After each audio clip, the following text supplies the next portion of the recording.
Olá! Hoje a gente vai mergulhar num tema que, olha, desafia quase tudo que a gente pensa que sabe sobre a psicologia humana. Vamos explorar uma ideia bem radical. E se o nosso maior sofrimento não viesse de reprimir os nossos piores impulsos, mas sim de sufocar o que a gente tem de melhor? Vamos começar com esta frase porque ela é o coração de tudo que a gente vai conversar. A ideia aqui é que não fugimos só do que é proibido, não. A gente também foge daquilo que nos chama para sermos melhores. Pensa bem, às vezes é mais cômodo, né, conviver com a própria bagunça do que se submeter a uma verdade que obrigaria a gente a mudar. Então, para a gente entender essa ideia a fundo, vamos construir o raciocínio juntos. Vamos começar com três visões fundamentais sobre o que a alma humana, no fim das contas, esconde de si mesma. Sabe aquela noção mais comum que todo mundo conhece? De que o trabalho da repressão é basicamente esconder nossos desejos e fantasias inaceitáveis? Pois é, essa é a ideia. Mas isso é só a primeira camada da história. Agora, olha que interessante essa progressão. É como se Freud abrisse a porta. Depois, Jung amplia o horizonte e mostra que tem muito mais coisa nesse corredor. E aí vem Caruso, que a gente vai ver, e ele toca num ponto ainda mais agudo, mais profundo. O mérito de Freud, claro, é imenso. Foi ele que nos mostrou que a vida psíquica não é tão transparente assim. A gente reprime coisas, principalmente conteúdos sexuais e agressivos, que não combinam com a imagem que a gente quer ter da gente mesmo. Ele basicamente nos mostrou que não somos os donos da nossa própria casa. Aí o Jung foi além. Ele percebeu que a sombra não guarda só o que é feio ou o que a sociedade condena. Não. Ela pode guardar qualidades nobres, coragem, potencial criativo, força espiritual. A gente também reprime partes valiosas da nossa alma. Sabe por quê? Porque elas contradizem a máscara que a gente escolheu usar para viver. E aqui a gente chega no ponto crucial. Para Igor Caruso, a pessoa adoece não só por reprimir pulsões, mas porque ela sufoca a própria consciência moral. Ela silencia aquela exigência interior pelo bem. Ela reprime a verdade que a chama para uma mudança de vida. E isso, gente, isso muda tudo. Isso nos leva direto para a segunda parte. Se a raiz do problema é essa recusa do bem, quais são as consequências? Como é que isso se manifesta no dia a dia? A questão aqui fica mais profunda. Talvez o sofrimento não venha só de um conflito entre desejo e proibição, mas sim de uma desordem do afeto. A pessoa passa a amar mal, a desejar mal, a interpretar a realidade de um jeito todo distorcido, porque o coração dela se afastou do que é objetivamente bom e verdadeiro. Ela passa a amar as coisas erradas ou então do jeito errado.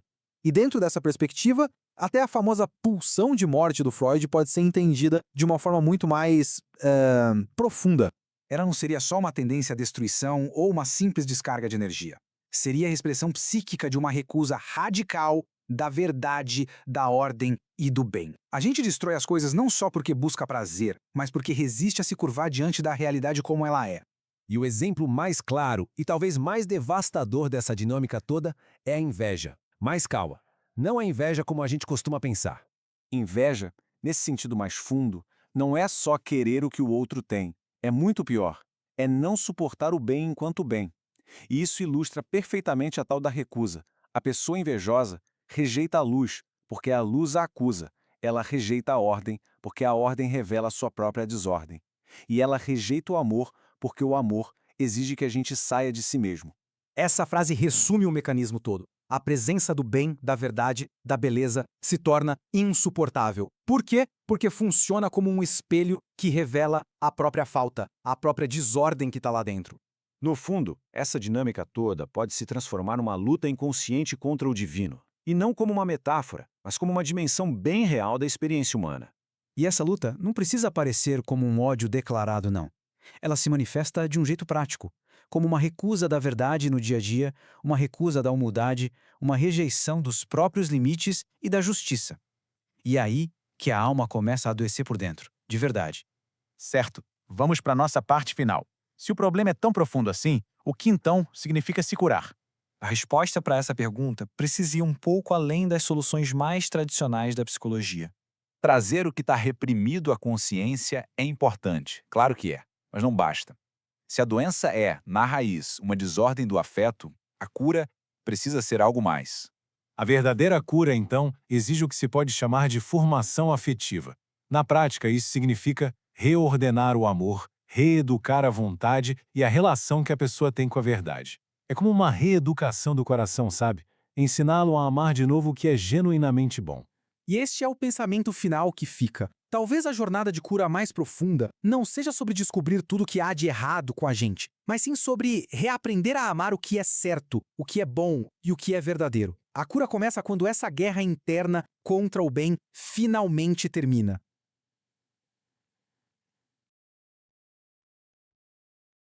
Então, meus amigos, tudo bem?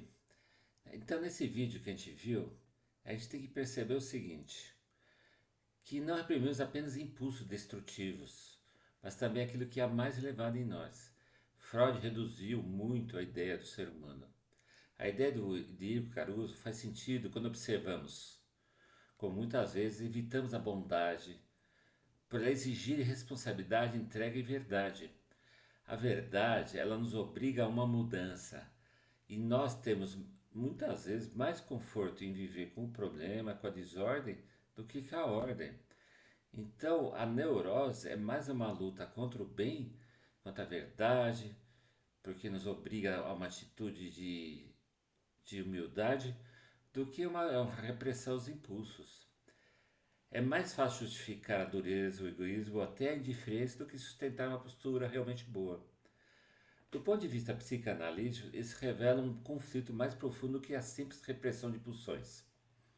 Há uma recusa do bem que pode se manifestar como autossabotagem, cinismo ou até uma falsa virtude. Integrar essa dimensão exige mais do que tomar consciência. Exige uma reordenação afetiva, onde o sujeito não apenas entende o bem, mas passa a desejá-lo e a sustentá-lo na prática. No fundo, o que está em jogo não é só o inconsciente reprimido, mas a resistência ativa àquilo que poderia nos transformar de verdade.